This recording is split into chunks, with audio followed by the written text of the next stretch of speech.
এই মহিলা আহারে আলেমদের বিরুদ্ধে কথা বলতো, সংসদে দাঁড়ায় গান গাইতো। ও যখন গান গায় আমার কলিজা তখন ফাটিয়া যায়। ওর গানের প্রত্যেকটা আওয়াজ বুলেটের মতো আমার বুকে লাগে। যে শাহজালালের পূর্ণভূমিতে মুসলমানের ট্যাক্সের টাকায় যে সংসদ ভবন চলে, যেখানকার মিনিটের দাম আছে, সেকেন্ডের দাম আছে, সেখানে যায়া দেশের দুঃখ দুর্দশা জনগণের কথা তুলে না ধরে ও গান গায়। কথা কর না কে? আসসালামু আলাইকুম ইসলাম দরদি ভাই ও বোনেরা, দেশ এবং দেশের বাইরে থেকে যারা আমার এই ghost SAR Islamic YouTube channel দেখছেন তাদেরকে জানাই আমার আন্তরিক প্রীতি ও শুভেচ্ছা, ভালোবাসা ও সালাম।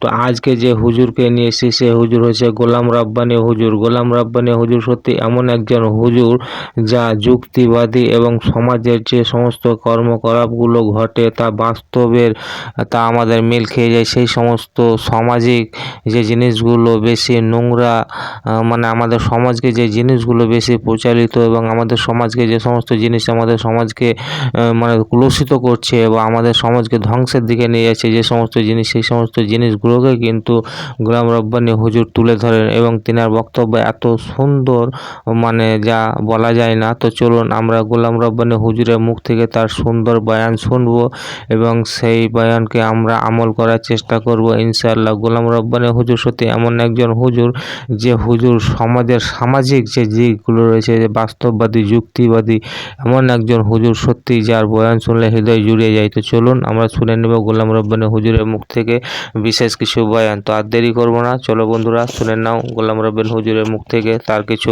বয়ান। ভাইরাল কথা বোঝেন না, নদীতে নামছে, ওখানেও ভিডিও হচ্ছে। ব্যারিস্টার সুমন সাহেব এখন আলোচনায় আসে, বাংলাদেশের কোনো এমপিকে নিয়ে এখন আলোচনা হচ্ছে না, সব আলোচনার ফোকাস ব্যারিস্টার সুমনের কাছে। কথা কয় না? শুনলাম সাকিব আল হাসান নাকি চোখের চিকিৎসার জন্য বিদেশে গেছে, এমপি হওয়ার পরই চোখের নাকি কিছু তুলুটি দেখা দিয়েছে। কথা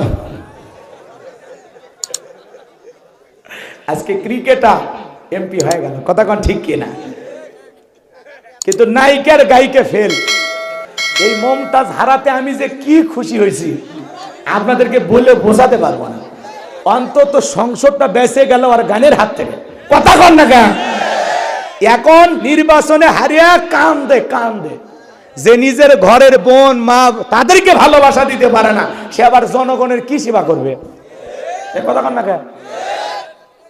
ও নির্বাচনে হারাতে আমি সেই খুশি, মানে আমার কাছে ঈদের দিন,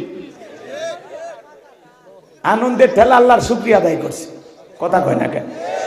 এই মহিলা আহারে আলেমদের বিরুদ্ধে কথা বলতো, সংসদে দাঁড়ায় গান গাইতো। ও যখন গান গায় আমার কলিজা তখন ফাটিয়া যায়। ওর গানের প্রত্যেকটা আওয়াজ বুলেটের মতো আমার বুকে লাগে। যে শাহজালালের পূর্ণভূমিতে মুসলমানের ট্যাক্সের টাকায় যে সংসদ ভবন চলে, যেখানকার মিনিটের দাম আছে, সেকেন্ডের দাম আছে, সেখানে যায়া দেশের দুঃখ দুর্দশা জনগণের কথা তুলে না ধরে ও গান গায়। কথা কর না কে? কি গান? ওই মমতাজের গান তোমরা শোনো নাই? ওর গান এখন ওর গানটা ওর কাছে এখন জ্বালা হয়ে গেছে। মানুষ আবার ওই গানটা পরিবর্তন করছে, আমিও পরিবর্তন করে বলছি। আপনাকে শুনছেন? শোনেননি? আহারে ওই জায়গায় আমি কি বলছি শুনছেন? টুলু যখন টাকা লইয়া মমতাজের বাড়ির সামনে দিয়া, টুলু যখন টাকা লইয়া আমার বাড়ির সামনে দিয়া, নির্বাচনে জিতা যায় ফাইটা যায়, বুকটা ফাইটা যায়, ফাইটা যায়, মমতাজ আবার বুকটা ফাইটা যায়। ওর গান এখন ওর বিরুদ্ধেই লাগতেছে। কথা কন না গা? ও এখন প্রত্যেকটা এলাকায় যাচ্ছে। আগে যখন এমপি গিরি করছে 15 বছর, তখন জনগণের কাছে যায়নি, গরিবের কাছে যায়নি, অহংকারে পা মাটিতে পড়েনি, অহংকার দুমড়ে মুচড়ে শেষ। এখন গরিবদের কাছে যাচ্ছে, ছোট ছোট হ্যান্ড মাইক নিয়ে বলতেছে, আমি কি আপনাদের সেবা করিনি? তুমি কেমন সেবা করছো জনগণ সেটা বুঝাই দিছে। কথা কোন ঠিক কিনা? যাই হোক, সংসদে উনি না আমি খুশি, এই যে ইনু সাহেব না আমি খুশি। কথা কয় না কয়? মেনন সাহেব না গেলেও খুশি হইতাম। এরকম যারা আছে ইসলাম বিদ্বেষী আলেমুল আমার সহ্য করে না।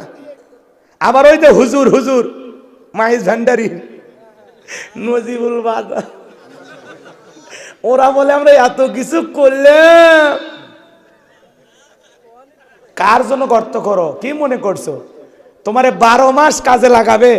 তোমার প্রয়োজন শেষ, এখন ছুঁড়ে ফেলে দিছে। এখন তুমি কান্দো, খানকাই বসে কান্দো। আসল জায়গার মানুষ আসল জায়গায় গেছে। কথা হয় না? ঘরের মেয়ে মমতাজ ঘরে ঢুকছে, দরবারের পীর সংসদ থেকে ঘরে ঢুকছে।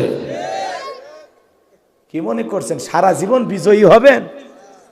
সারা জীবন বিজয়ের মালা গলায় পরবেন, পরাজয় আসবে না। আপনাদের পরাজয় দেখার জন্য তো আমরা এখনো বেঁচে আছি। কথা কম না কেন? এই, এরা তো একবারে সব শুনি। আল্লি ওয়াজিরাম মিন আহলি হারুন আখি, ডেকে বলেন, হে আমার রব, আমার বক্ষকে প্রশস্ত করে দাও, আমার কাজকে সহজ করে দাও, আমার জিহ্বার জড়তাকে দূর করে দাও, যাতে সহজে মানুষ আমার কথা বুঝতে পারে। আর আমার পরিবারের মধ্য থেকে আমার ভাই হারুনকে আপনি নবুয়ত দান করেন। ও মিষ্টি ভাষী, ওর কথা বলো চমৎকার, ওর কথায় কোনো জড়তা নাই, আমার জবানে একটু জড়তা আছে, এজন্য আমার ভাই হারুনকে আপনি নবী বানায়া দেন। বলেন আল্লাহু আকবার। আমার আল্লাহ ডেকে বলে, পয়গম্বর দোয়া মঞ্জুর। আল্লাহু আকবার। তোমার দোয়াতে তোমার ভাই হারুনকে আমি আল্লাহ নবী বানায়া দিলাম। এইবার আল্লাহর পয়গম্বর মুসা আলাইহিস সালাম তার ভাই। হ্যাঁ বন্ধুরা, আজকের ভিডিও কিন্তু এই পর্যন্ত। এরপরে কিন্তু আবার আমরা নতুন কোনো একটা ভিডিও নিয়ে উপস্থিত হবো। তাই বন্ধুরা, আমার এই চ্যানেলটাকে যারা সাবস্ক্রাইব করবেন তারা কিন্তু প্লিজ দয়া করে সাবস্ক্রাইব করে নিও।